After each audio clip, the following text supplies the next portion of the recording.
오늘 우리가 볼 말씀은 사무엘하 7장 21절부터 24절까지의 말씀이 되겠습니다. 사무엘하 7장 21절부터 읽어보겠습니다. 주의 말씀으로 말미암아 주의 뜻대로 이 모든 큰 일을 행하사 주의 종에게 알게 하셨나이다. 그런즉 주 여호와여, 주는 위대하시니 이는 우리 귀로 들은 대로는 주와 같은 이가 없고 주 외에는 신이 없음이니이다. 땅의 어느 나라가 주의 백성 이스라엘과 같으니이까. 하나님이 가서 구속하사 자기 백성으로 삼아 주의 명성을 내시며 그들을 위하여 큰 일을, 주의 땅을 위하여 두려운 일을 애굽과 많은 나라들과 그의 신들에게서 구속하신 백성 앞에서 행하셨사오며, 주께서 주의 백성 이스라엘을 세우사 영원히 주의 백성으로 삼으셨사오니 여호와여, 주께서 그들의 하나님이 되셨나이다. 다윗의 기도는 계속됩니다. 좀 더 구체적이고 또 자기가 받은 은혜에 대해서 정말로 숨김없이 아뢰는 그런 기도가 되고 있습니다. 먼저 21절을 다시 보면 이렇게 고백하죠. 주의 말씀으로 말미암아 주의 뜻대로 이 모든 일을 행하사 주의 종에게 알게 하셨나이다. 여러분, 누가 이렇게 기도하겠습니까? 우리의 기도는 대부분 내가 합니다. 나는 하나님에게, 하나님이 목적이, 그죠? 하나님이 하신 일에 대한 찬양은 거의 없다시피 합니다. 다윗이 위대한 점은 그 기도의 대부분이 하나님이 하신 일을 열거하고 있다는 것이죠. 이게 진정한 피조물의 기도가 아니겠습니까? 여기 나오는 이 모든 일을 행하사 하는 것은 이 선지자, 나단 선지자를 통해서 다윗에게 보여주신 하나님의 계시를 말하겠죠. 그런데 이 계시를 큰 일이라고 표현한 것은 이 계시가 바로 시간과 공간을 초월한 하나님의 전 우주적인 계획을 보여주기 때문이고, 또한 다윗 자신이 감당할 수 없을 정도로 베푸신 큰 은혜였기 때문이다. 이걸 다윗을 볼 수 있는 통찰력을 가졌다는 것이죠. 나 하나가 아니에요. 한 사건만이 아니에요. 어마어마한, 그리고 전 세대를 아우르는 그런 일을 하나님은 하신다. 그 큰 일을 행하사요. 이 말은 마치 이런 표현이죠. 하나님께서 이 모든 일을 행해 주신 것은 결코 저 한 사람만을 위해서가 아닌 걸 압니다. 또 제가 그 일을 감당할 자격이 있어서 나를 사용하신, 또 나에게 주신 것도 아님을 알고 있습니다. 하나님께서 그 은혜를 베풀어 주신 이유는 하나님의 말씀이 성취되기 위해서고, 결국 하나님께 영광이 돌아가기 하시기 위해서입니다. 이런 고백인 거죠. 바로 이런 이유로 하나님께서는 우리가 전혀 상상 밖의 그런 사람들을 불러서 쓰시는 것입니다. 그러므로 사람이 영광 받지 않고 하나님께 영광이 돌아갈 수 있게 하는 것, 이 하나님이 하시는 일이에요. 사도 바울은 뭐라고 얘기한 적이 있습니까? 우리가 이 보배를 질그릇에 가졌으니, 이런 표현을 썼어요. 여러분, 보배가 질그릇에 담겨있다, 하찮은 그릇에 담겨있다는 거예요. 여러분이 만약 다이아몬드를 가지고 있어요. 그거 어디다 보관할 겁니까? 크고 귀한 다이아몬드가 있다면 아마도 벨벳으로 안감을 두른 금 보석함 안에 집어넣어서 은행 금고 같은 곳에 보관할 거예요. 왜? 그만큼 가치가 있기 때문이죠. 즉, 그렇게 귀한 물건은 그에 걸맞는 함에 넣어서 보관하려고 하지, 결코 무슨 치킨 박스 같은데 아무데나 담아서 던져주지는 않는다는 거예요. 근데 하나님께서는 그 영화로운 보물들을 어디에 보관하고 계신다고요? 바로 진흙으로 만든 질그릇 안에 두셨다. 그 이유는 바로 영광이 하나님께 있고 우리에게 있지 않도록 하기 위해서다 하는 거예요. 하나님께서 그리스도의 복음이라고 부르는 그 영화로운 보물을 우리와 같은 질그릇 안에 담으신 이유는 뭡니까? 우리가 사람들의 주목을 끌지 않고 하나님이 오로지 하나님만이 하실 수 있다, 이렇게 말할 수 있게 하기 위해서요. 이처럼 하나님은 사람들이 하나님의 역사하심의 영광을 돌리기를 원하고 계신다. 그 다윗이 주의 말씀을 인하여 주의 뜻대로 이 모든 큰 일을 행하사 주의 종에게 알게 하셨나이다. 이 말이 바로 이 점을 하나님 앞에서 인정한 것이다. 이 22절 계속 지어집니다. 그런즉 주 여호와는 주는 위대하시니 이는 우리 귀로 들은 대로는 주와 같은 이가 없고 주 외에는 신이 없음이니이다. 주 외에는 참 신이 없음이니이다. 우리가 이제 시작하고 있는 10계명의 첫 둘째 계명을 연상하게 하죠. 하나님만이 진정한 신이십니다. 또 모세가 고백했던 그런 신앙 고백이죠. 물론 다윗도 그의 조상들로부터 참신은 오직 하나님뿐이라고 들어왔을 거예요. 그러나 이제 여기서는 지식으로만 믿고 있던, 알고 있던 하나님을 구체적으로 체험하고 마음 깊은 곳에서부터 우러나오는 찬양을 하나님께 올려드리고 있다. 다윗은 이제까지 자기가 살아왔던 삶을 돌아보기 시작하는 거예요.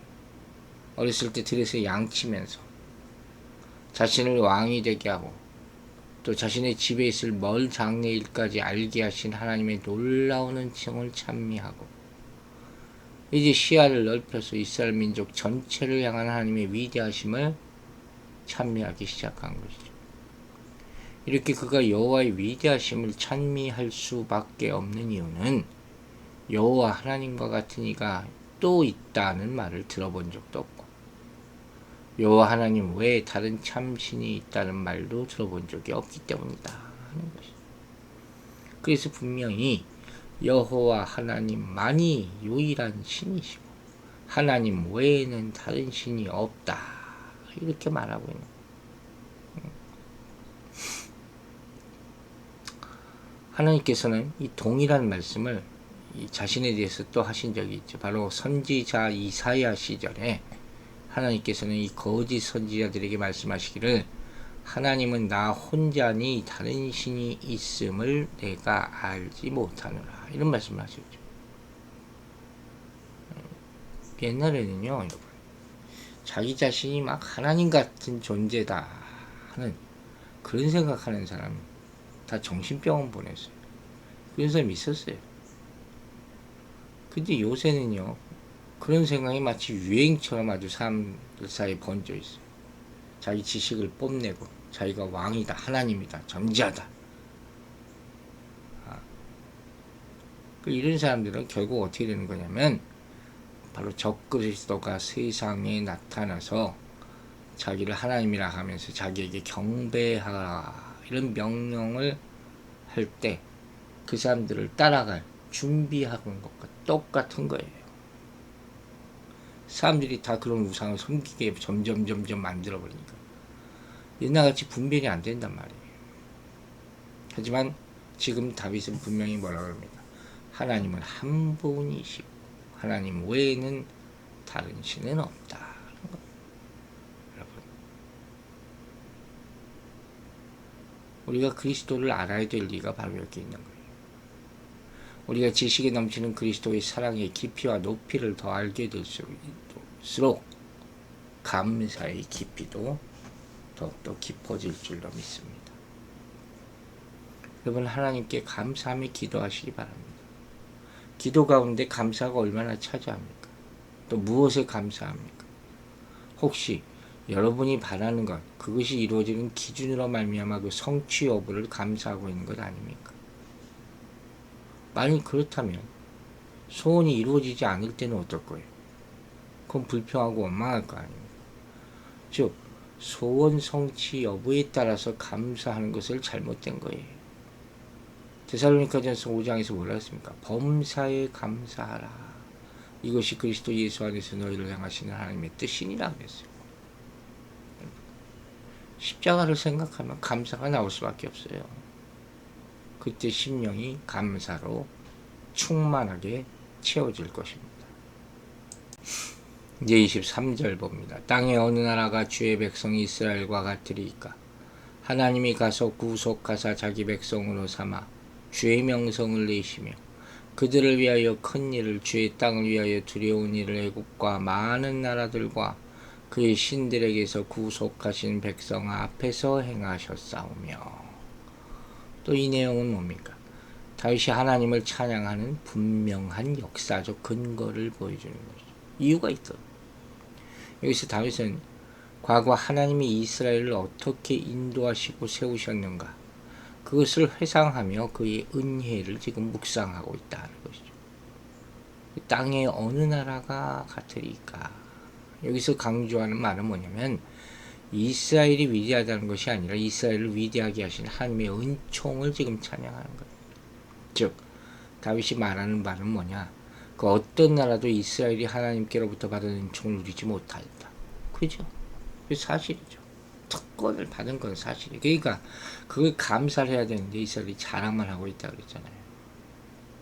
이렇게 지금까지 이스라엘에게 베풀어 주신 하나님의 무조건적인 은총을 찬송하고 있는 거죠. 여기서 한 가지 주목할 것이 있어요. 여기 보니까 하나님께서는 하나님의 백성 이스라엘을 세우사 영원히 하나님의 백성을 삼으셨다. 이런 표현이 있잖아요. 근데 요즘 어떤 사람들은 요즘 신학적인 얘기를 할 텐데 하나님께서 이스라엘을 통하여 이루고자 하셨던 그런 일을 다 마치시고 이스라엘을 버리셨다는 거예요. 그래서 하나님의 계획은 오늘날 이스라엘이 아니라 교회를 통해서 이루어가실 것이다. 이게 신약시대다. 어떻게 보면 틀린 말은 아니죠. 교회를 통해서 하시는 일은 맞습니다. 그러나 이스라엘을 버리셨다는 것을 우리가 다시 한번 생각해 봐야 돼요. 즉 이렇게 주장하는 사람들은 뭐라 그러는 거냐면 하나님께서 이스라엘에 대해 약속하신 모든 약속들은 그건 폐기되고 이제 교회로 옮겨졌다는 것이죠. 그리고 부정한 짓을 한 신부 이스라엘을 다시 회복시키기 전에 그에게 내릴 모든 심판들도 교회로 다 임하게 될 것이다. 그래서 교회가 대환란을 맞을 것이다. 이런 종말론적인 주장을 하는 거예요. 이게 함부로 이렇게 해석하는 것은 굉장히 위험하죠. 하나의 주장일 뿐이라고 그렇게 여러분 생각하시면 될 것 같아요. 이렇게 얘기하는 사람들은 하나님께서 이스라엘에게 기회를 주셨음에도 불구하고 그들이 기회를 살리지 못했기 때문에 하나님의 계획 밖으로 쫓겨났고 이제 교회가 이스라엘의 역할을 대신하고 있다고 보기 때문이죠. 그러나 여기 분명히 나와 있잖아요. 주의 백성 이스라엘을 세우사 영원히 주의 백성을 삼으셨사오니. 영원히. 그러니까 함부로 이렇게 종말론적인 해석을 쉽게 해서는 안 될 것이다. 그래서 주의 명성을 내셨다. 저는 이 말이 아주 인상적이에요. 하나님께서 애굽에서 이스라엘을 건져내시고 대적들을 위협에서 보호해 주신 이런 구속적인 사역을 통해서 당신이 참된 하나님이심을 열방 가운데 스스로 증명하신 거예요. 하나님의 이름이 모르는 사람이 없어졌어요. 그 주변 나라에서. 바로 이걸 얘기하는 거예요. 이처럼 우리는 주님이 베푸신 은혜, 즉 우리를 하나님 자녀 삼아주셨을 뿐만 아니라 쉴만한 물가와 푸른 풀밭으로 인도해 주셨음을 기억하며 찬송을 올려드려야 한다.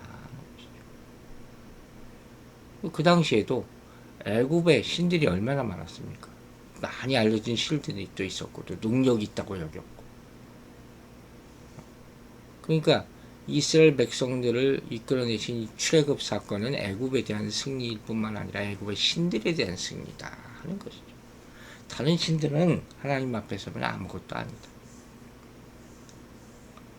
이스라엘이 애굽을 의기양양하게 떠날 때 애굽인들에게는 누가 참 하나님인지에 대해서 질문할 필요도 없었어요. 애굽 신들 자체에 힘이 없었잖아요. 그걸 보여주시는 것이죠. 마지막 24절입니다. 주께서 주의 백성 이스라엘을 세우사 영원히 주의 백성으로 삼으셨사오니 여호와여 주께서 그들의 하나님이 되셨나이다. 자, 이건 과거 하나님과 이스라엘 간에 맺은 시내산 언약의 주제라고 할 수 있죠. 여기 나와 있는 언약의 주제는 시내산 언약의 주제보다 더 발전된 것이죠. 다윗 언약. 다윗 언약의 의미가 그거예요. 더 발전되고 더 성취된 의미를 가지고 있는 거예요. 즉 시내산 언약 체계를 당시 이스라엘은 애굽에서 겨우 구원받은 백성에 불과했어요.